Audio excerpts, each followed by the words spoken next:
Jay here from Stretford, Paddock. This is it. This is the big one. Manchester United travelling to Nottingham Forest in the Premier League after the international break. Joining me is Mr. James Young. How are we doing, Younger? Doing very well, yeah. Glad to have you back on the channel. Joe Smith is away in Japan. You'll have seen him doing a few news reports. He'll be back soon, but in the meantime, it's great to have you here to chat to about Manchester United versus Nottingham Forest. A game where we have struggled a little bit, haven't we? We struggled against them Old Trafford this season. We're going to get into all that. Before we do, make sure you are hitting like, share and subscribe. Now, before the international break, and I use the term lightly, we did have a little bit of momentum, right? And I know what you're thinking, what are you on about, Jay? Get a grip. But we beat Leicester comfortably. We drew with Arsenal, which, you know, okay, it's not the most amazing result, but it was a decent second half performance, I think, at least.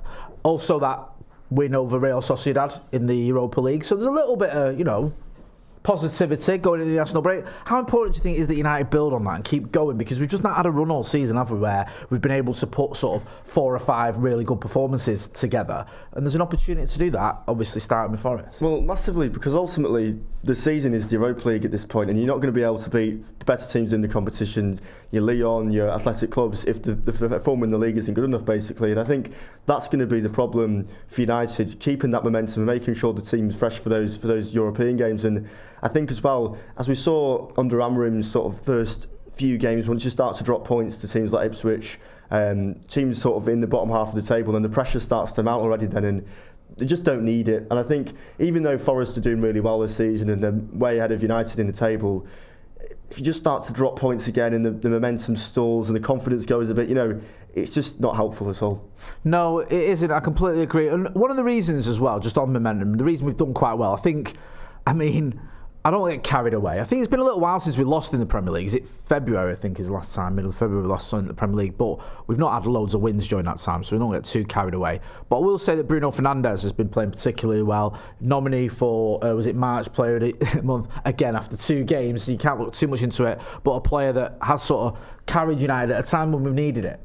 Yeah, definitely. And I think we were saying this before, but the amount of criticism he's got this season is incredible, really, considering he's carried United over the line individually in certain games, and he does give the ball away more than maybe you'd expect him to, but that's because he is trying to create stuff, and I think that's the main criticism of him I don't really understand, because without him in that squad, he's the engine, really, of every single attack United have, and they don't score goals, and this is the problem that United have had this season, is scoring goals and winning football matches. Without Fernandes in that team, Xerxes and Holding just don't get any service at all. No, you're right. And in terms of goals, I think he's got 6 goals in his in 5 games across all competitions. So he's obviously been doing the business. We just need others to step up. At the other end of the pitch, one of the problems we've had is conceding goals. I say the other end of the pitch because you're talking about getting goals, but when it comes to conceding, Andre Onana, who's had a better spell just before the international break. Last couple of games, he looked a little bit more positive. Again, you have to look at the opposition, especially look at Leicester, for example. And there was a couple of situations where Aiden Heaven, for example, got us out of jail. But it's been a little bit better for Onana. But on the whole, he's not having a great season. There was talk that maybe even Ruben Amorim didn't fancy him. He came out, I think, in the international break, Onana, or at least there was reports that he said he doesn't want to leave in the summer. He doesn't want to go to Saudi where he's been linked. He does want to stay and fight for his place at Old Trafford. Just in terms of this game and the rest of the season, how concerned are you about Onana in goal, or do you believe he is the right man for the job? Well, I think you should be slightly concerned, only because, if you look at the Arsenal game in the FA Cup where Bayern did put in an amazing performance and basically won the game for United in the shootout. If I was Onana, I'd be looking over my shoulder a bit at the players that United have in the team that maybe could replace him, and likewise his distribution is the reason why United signed him, and we've seen the fact he's going long a bit more and he's getting a bit more success with that, especially saw that in the Real Sociedad game. So I think he is improving his distribution slightly because he's realised that he doesn't have to go short all the time, but then also it's a difficult one with him because how much patience do you have with the goalkeeper to get him into the team? De Gea at the start of the season when he first signed, there was a lot of issues around his saving, and he wasn't necessarily the right fit at the beginning, but he turned into possibly one of the best keepers United have had. So I think it's a hard one. You don't want to change the goalkeeper too much because then you're going to be stuck in the same cycle with the new keeper straight away. So it's not quite as straightforward as just selling him. Yeah, there have been errors there. Last season in particular, looking at the Champions League, he was a disaster. he sort of fixed up a little bit and then had a really good spell for a time. Then there was, again, towards the end of the season, 1 or 2 games where he wasn't great. This season, been very patchy. There have been some big errors. There's no point in denying that. I mentioned it earlier. You look at the Nottingham Forest game at Old Trafford. I think, was it Morgan Gibbs-White, which is just basically a bit of a P-roller straight at him that ends up in the back of the net. But I think the one saving grace he's got is that, yes, Bayern he did well at the Emirates, but he's also been injured and he didn't cover himself in glory in the Carabao against Spurs. Tom Eaton doesn't look like he's an option because he's injured as well. So you'd think that Onana at least has till the end of the season to prove himself. Yeah, and I think, since that Forest game at home, the team have improved quite a lot. I mean, that was probably the lowest point of the season for me because the weather was absolutely horrendous. And stood outside. I wondered about to say, usually most people don't take the weather into consideration when what's been the lowest point of the season. And I was actually thinking, really, losing at home to Forest, I'd raise you losing comfortably to the Scousers. But I guess if you're trying to sell United, we stand. Trying to sell a paper-based product in the monsoon after United have just lost to Forest at home. You think we've got it bad, right? Because despite what people may think, when United lose, right, and we do content after United lose, the response is never great. It's always better, and we're United fans, obviously we want us to win, but it's always better for the channel if United do win. But at least I don't have to stand in the rain to do video content after the game, whereas obviously you're still trying to sell the mag. And there is a link in the description as well for United We Stand, so you can go and check that out. Let's talk about predicted 11s then, because I don't often say this, James, but me and you are in complete agreement here on the predicted 11s. You've gone with a back three of, we've spoke about the goalkeeper, back three of Lenny Yoro, Harry Maguire and De Ligt. The way you've got them set up there is you've got Yoro on the left, De Ligt on the right and Maguire in the middle. Yep. Is that how you see it going? Yeah. Also in midfield you've got Dorgu on the left, Ugarte, Fernandes and Delo. Mainu's not fit yet, I think, so he's not even a consideration. I think we know that whilst Casemiro has done relatively well in the last few weeks when he's played, I wouldn't expect him to start against Nottingham Forest in the Premier League. And then a front three of Alejandro Garnacho, Joshua Zirkzee and Rasmus Højlund. Højlund got a goal against Leicester. Yes, Leicester are terrible, but it was a good finish. It was a well-taken goal on his weaker foot. And as well, for his confidence that away and cheering him on, Brilliant. United fans have been very patient with him, and the same can be said for Zirkzee as well. But all you need is one goal like that in a moment to push yourself forward. And basically, being a goal scorer is all about confidence, really. And we saw, at the start of the season, and there was that period where he was just snatching at chances, and you could see he was desperate to properly make an impact, but he was almost trying too hard, Yeah, he suffers from it sometimes, Rasmus Højlund. He does that thing where, like you mentioned there, he can either snatch at chances or when his confidence in there, he takes too many touches. I remember last season, I think it was against Coventry at Wembley, where he took about 8 touches, or 7 touches, in the box. And you think, a confident striker, it's one touch, get out your feet, and, you're having a dig.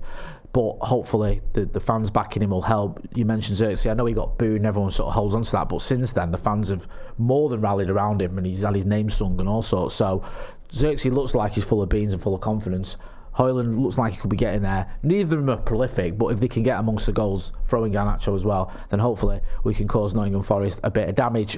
Get involved in the chat in the comments and let us know your predicted 11. Before we get into Forest though, get your phones out, film yourself in landscape and film yourself for 30 seconds and send us your score predictions. Send it to paddockmatchday@gmail.com and we'll use that as part of our pre-match build-up. And we have been reaching out to people as well, been sending it to us. And if you're Manchester based, so we can get down to our studios in Manchester, we will get you on the preview. We've been trying to do that with a few of you. Right, let's talk about Forest then, because they're absolutely flying. The third in the table, which I don't think anyone expected that to happen. Well, there was 17th at the end of last season. Yeah, so it's crazy. Let's be honest, that is phenomenal. Obviously, they've had Chris Wood has been banging in the goals. It's thought that he might miss the game. Actually, I think he's carrying a bit of a knock. One player I do want to ask you about though, who we know very well, Anthony Elanga. Now in the Premier League this season, he's got 5 goals and 8 assists, so it's not unbelievable, but it's decent numbers. I mean, we could do some of that at Manchester United. What have you made of him?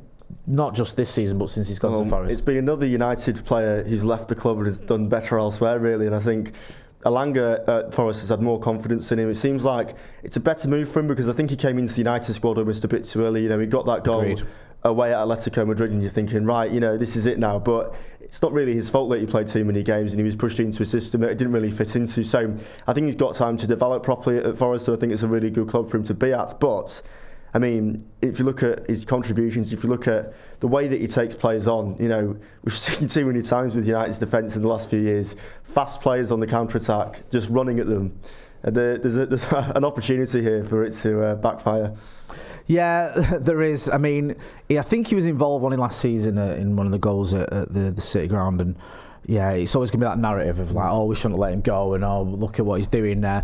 It was a weird one with Langer, and I completely agree with what you're saying. There was a time when he came into the side, looked great. I was in Atletico when he scored that goal. I remember him getting a goal at Ellen Road as well. He looked lively, he looked confident. He was a breath of fresh air at a time when we were struggling. He had that chant that everyone remembers.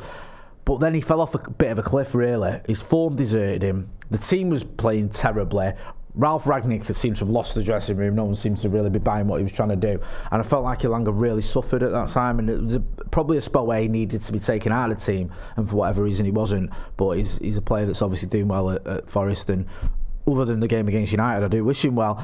With all that being said then, give us your score prediction. I think United should fancy themselves. Yep. But I think it'll be almost similar to the game against Anfield, which is what it's mad saying that about Forest, but I think that's how they'll try and almost approach it on the counter-attack. But yeah, I think United will win. I've been confident for once. Who are you and what have you done with James Young? I think it'll be 2-1 to Manchester United Football Club. 2-1 to Manchester United, eh? Stranger things have happened. And I know they're doing well, but Jesus, wait, man, it's still Forest. Come on. Famous last words. I think this absolutely reeks of a draw.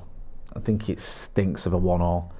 And there's part of me that feels like that wouldn't be a bad result, getting a draw away at the team that are third when we're, 13th.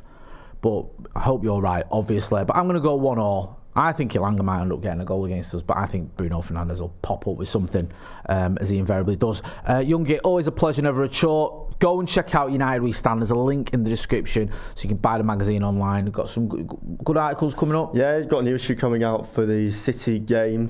Yep. Loads of stuff in there you're just not going to find anywhere else on the new stadium and everything. I've written a piece about the rise and fall of Trafford Park. So. Well, there you go there. You know what? We all need a bit of more info and a bit of history on the rise and fall of Trafford Park. I know it well. Right, that's been James Young. I've been Jay Motti. Don't forget to hit like, share and subscribe. And don't forget as well, we are going to be here for the watch along. So make sure you join us for that. We've even got an ex-United player joining us for the watch along. So make sure you check that out. That's been Young. I've been Jay. This has been, I was going to say the watch along. No, this has been the preview for Manchester United's trip to Forest. Thanks for watching.